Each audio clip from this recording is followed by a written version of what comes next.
పాక్తో ఉద్రిక్తతల వేళ రాష్ట్రాలకు కీలక ఆదేశాలు జారీ చేసింది కేంద్ర ప్రభుత్వం. దేశంలోని అన్ని రాష్ట్రాలు మే 7న భద్రతా మాక్ డ్రిల్స్ నిర్వహించాలని తెలిపింది. ఈ మేరకు రాష్ట్రాలకు కేంద్ర హోం మంత్రిత్వ శాఖ ఆదేశాలు జారీ చేసింది. ఉగ్ర దాడులు జరిగితే ఎలా తప్పించుకోవాలి, ఎలా ఎదుర్కోవాలనే దానిపై అవగాహన కల్పించాలని సూచించింది. శత్రు దాడి జరిగినప్పుడు తీసుకోవాల్సిన చర్యలపై అవగాహన కల్పించనున్నారు. కీలకమైన ప్లాంట్ల రక్షణ సహా అనేక అంశాలపై ప్రజల్ని అప్రమత్తం చేయనున్నారు అధికారులు. ఇష్యూకి సంబంధించి డీటెయిల్స్ తెలుసుకుందాం. మదార్ మనతో లైవ్ లో జాయిన్ అవుతున్నారు. మదార్, భారత్ పాక్ ఉద్రిక్తతల నేపథ్యంలో కేంద్రం కీలక సూచనలు చేసింది రాష్ట్రాలకి, ఏంటి దానికి సంబంధించిన ఇన్ఫర్మేషన్? ఉద్రిక్తతలు మౌంట్ అవుతున్న కొద్దీ భారత ప్రభుత్వం దానికి అనుగుణంగా యాక్షన్స్ లోకి దిగుతుంది. దానిలో భాగంగానే కేంద్ర హోంశాఖ ఇప్పటికే అన్ని రాష్ట్రాలకు అలర్ట్ చేసింది. ముఖ్యంగా 5 అంశాలకు సంబంధించి పౌరులకు మాక్ డ్రిల్స్ నిర్వహించాలనేది ప్రధానంగా కేంద్ర హోంశాఖ ఇచ్చినటువంటి సూచన. దాంట్లో ఎయిర్ రైడ్స్ జరిగినప్పుడు, అంటే వైమానిక దాడి జరిగిన సందర్భాల్లో సైరన్స్ అనేది కూడా మోగిస్తూ ఉంటారు. ఆ సైరన్ వచ్చినప్పుడు సురక్షిత ప్రాంతాల్లోకి వెళ్ళి దాక్కోవడం కావచ్చు, లేకపోతే అక్కడ ఉన్నటువంటి సిస్టమ్ని అలర్ట్ చేసేటువంటి సైరన్స్ ఉంటాయి. అవన్నీ కూడా సరిగ్గా పనిచేస్తున్నాయో లేదా అనేది చెక్ చేయడం ఒకటి. మరొకటి, పౌరులు కావచ్చు లేకపోతే విద్యార్థులు కావచ్చు, ఎనిమి అటాక్స్ జరిగిన సందర్భాల్లో వాళ్ళు సురక్షితమైనటువంటి ప్రాంతాల్లోకి లేకపోతే ఎలా తలదాచుకోవాలి, లేకపోతే ఎలా సేఫ్గా ఉండాలి అనే దానికి సంబంధించి మరొకటి. ఇంకా ముఖ్యమైనటువంటి ప్లాంట్స్ కావచ్చు, లేకపోతే ఫ్యాక్టరీలు కావచ్చు, ఇట్లాంటి వాటికి సంబంధించి అవి శత్రువుల కళ్ళలో పడకుండా వాటిని దృష్టి మరచడానికి తీసుకోవాల్సినటువంటి చర్యలు కావచ్చు. ఇక కీలకంగా ప్రజలను సురక్షిత ప్రాంతాలకు ఎమర్జెన్సీ టైంలో తీసుకెళ్లేందుకు ఎట్లాంటి చర్యలు తీసుకోవాలనేది మరొకటి. ఇంకొకటి, విద్యుత్కు సంబంధించిన అంతరాయం, అంటే లైట్లు ఎమర్జెన్సీ టైంలో లైట్స్ ఆఫ్ ఆన్ చేసుకోవడం, ఇట్లాంటి వాటికి సంబంధించిన టెక్నిక్స్ సంబంధించి ఈ మాక్ డ్రిల్స్ అనేది కూడా నిర్వహించాలి. అందుకు సంబంధించి 7వ తారీఖున ఈ 5 అంశాలకు సంబంధించి ప్రధానంగా మాక్ డ్రిల్స్ అనేది కూడా అన్ని రాష్ట్రాలు కూడా విధిగా నిర్వహించాలనేది కేంద్ర హోంశాఖ ఇచ్చినటువంటి సూచన.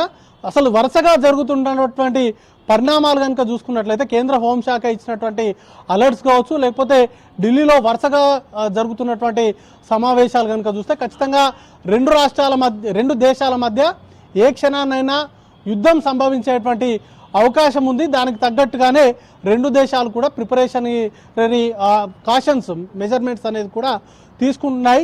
దానిలో భాగంగానే కేంద్ర హోంశాఖ ఈ అడ్వైజరీస్ అనేది కూడా జారీ చేసింది.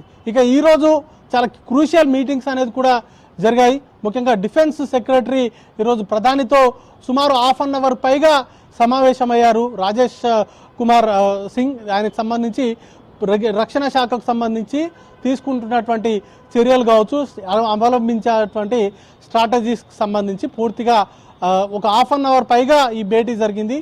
ఈ భేటీ తర్వాత ఎన్ఎస్ఏకి సంబంధించి అడ్వైజర్గా ఉన్నటువంటి అజిత్ దోవల్తో ప్రధాని భేటీ అయ్యారు. ఆ తర్వాత హోంశాఖకు సంబంధించి గోవింద్ మోహన్ సెక్రటరీ, హోంశాఖ సెక్రటరీ, ఆయన కూడా ప్రధానితో ప్రత్యేకంగా భేటీ అయ్యారు.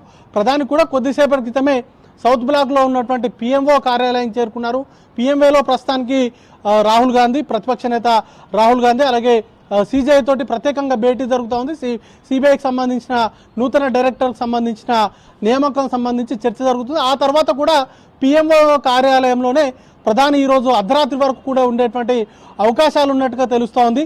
కీలక పరిణామాలు, ముఖ్యంగా రెండు దేశాల మధ్య వరుసగా జరుగుతున్నటువంటి పరిణామాలు, సరిహద్దుల్లో ఓవైపు పాకిస్తాన్ సంబంధించి రాడార్ వ్యవస్థను ఇంప్లిమెంట్ చేయడము, డిప్లాయ్మెంట్ చేసుకోవడము, ఆ తర్వాత ఇటు ఎయిర్ ఫోర్స్కు సంబంధించి పాకిస్తాన్ ఎయిర్ ఫోర్స్కు సంబంధించిన ఫైటర్ జెట్లతోటి విన్యాసాలు చేస్తూ ఉంది. మరోవైపు అరేబియా సీకి సంబంధించి వారికి మొదటి నుండి అనుకూలంగా ఉంటున్నటువంటి తుర్కియా దేశం నుంచి నావీ షిప్స్ అనేది కూడా చేరుకుంటుండడము, పాకిస్తాన్ సంబంధించిన ప్రధానమంత్రితోటి ఈ చైనా విదేశాంగ శాఖ మంత్రి భేటీ కావడము, ఇవన్నీ పరిణామాల నేపథ్యంలో భారత్ కూడా అంతే అలర్ట్గా ఉంది.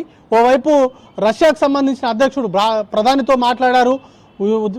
ఉగ్రవాదానికి సంబంధించి వ్యతిరేకంగా తీసుకునేటువంటి ప్రతి చర్యకు కూడా సంపూర్ణ మద్దతును అనేది కూడా ప్రకటించడము, మరోవైపు అంతర్జాతీయంగా కూడా పాకిస్తాన్ మీద ఒత్తిడి పెంచేటువంటి ప్రయత్నాలు ఓవైపు జరుగుతూ ఉన్నాయి. ఆసియా కోఆపరేషన్ బ్యాంక్ సంబంధించి పాకిస్తాన్కు నిధులు విడుదల చేయొద్దంటూ కూడా ఇప్పటికే నిర్మలా సీతారామన్ కోరిద్ది. మరోవైపు యుఎన్ సెక్యూరిటీ కౌన్సిల్ కూడా ఈరోజు క్లోజ్డ్ డోర్ మీటింగ్ అనేది కూడా ఏర్పాటు చేసింది.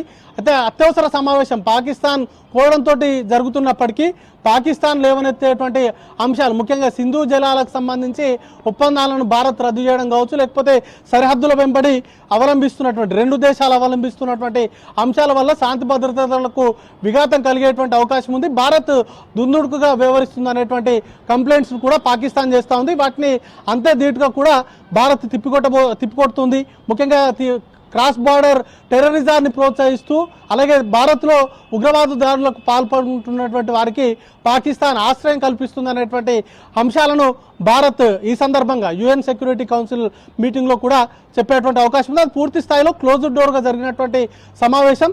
దాంట్లో ఈ రెండు దేశాలకు సంబంధించి ప్రస్తుతం మౌంట్ అయినటువంటి ఉద్రిక్తతలకు సంబంధించినటువంటి అంశాలపైనే చర్చించేటువంటి అవకాశం ఉంది. ఓవరాల్గా అయితే రెండు దేశాల మధ్య ఏ క్షణాన్నైనా యుద్ధం సంభవించేటువంటి అవకాశాలు ఉన్నాయి. దానిలో భాగంగానే ఈ ప్రికాషనరీ మీటింగ్స్ కావచ్చు, లేకపోతే ఈ అలర్ట్నెస్లు అన్నీ కూడా చేస్తూ ఉంది. దానిలో భాగంగానే ఈ వరుస సమావేశాలను ప్రధాని చైర్ చేస్తూ ఉన్నారు. స్వయంగా ప్రధానియే మానిటరింగ్ చేస్తూ ఉన్నారు. ప్రతి అంశానికి సంబంధించి మూడు త్రివిధ దళాలకు సంబంధించినటువంటి అధిపతులతో వరుస భేటీ అవుతూనే మరోవైపు డిఫెన్స్ కావచ్చు, అలాగే హోంశాఖకు సంబంధించినటువంటి సెక్రటరీలతోటి ప్రత్యేకంగా చర్చలు జరుపుతూ ఉన్నారు. ఓవైపు బార్డర్స్లో సెక్యూరిటీకి సంబంధించినటువంటి డిప్లాయ్మెంట్స్, అలాగే త్రివిధ దళాలకు సంబంధించినటువంటి సన్నద్ధత, వీటన్నింటిపైన కూడా హై లెవెల్ మీటింగ్స్ ఎప్పటికప్పుడు నిర్వహిస్తూ ఉన్నటువంటి సిచ్యువేషన్ ఉంది. సౌజన్య.